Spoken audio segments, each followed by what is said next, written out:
దేశం United Arabic Emirates లో అకాల వర్షాలు బీభత్సం సృష్టించాయి. బలమైన గాలులు, ఉరుములు, మెరుపులతో కూడిన భారీ వర్షానికి చాలా ప్రాంతాలు నీట మునిగాయి. జనజీవనం స్తంభించింది. ఎయిర్పోర్ట్లో మోకాలిలోతు నీరు చేరి విమానాల రాకపోకలు నిలిచిపోయాయి. అయితే ఒమాన్లో ఇదే పరిస్థితి నెలకొంది.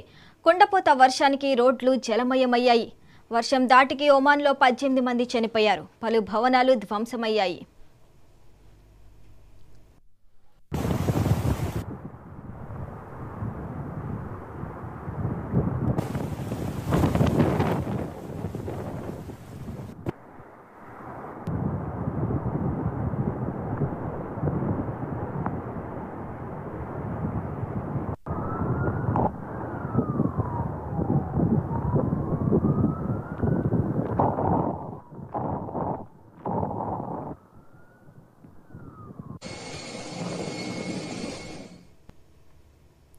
నిత్యం ఎండలతో మండిపోయే ఏడాది దేశం యునైటెడ్ అరబిక్ ఎమిరేట్స్ లో అకాల వర్షాలు బీభత్సం సృష్టించాయి. బలమైన గాలులు, ఉరుములు, మెరుపులతో కూడిన భారీ వర్షానికి చాలా ప్రాంతాలు నీట మునిగాయి.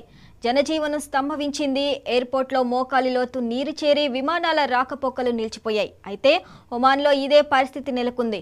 కుండపోత వర్షానికి రోడ్లు జలమయమయ్యాయి. వర్షం దాటికి ఒమాన్లో 18 మంది చనిపోయారు. పలు భవనాలు ధ్వంసమయ్యాయి.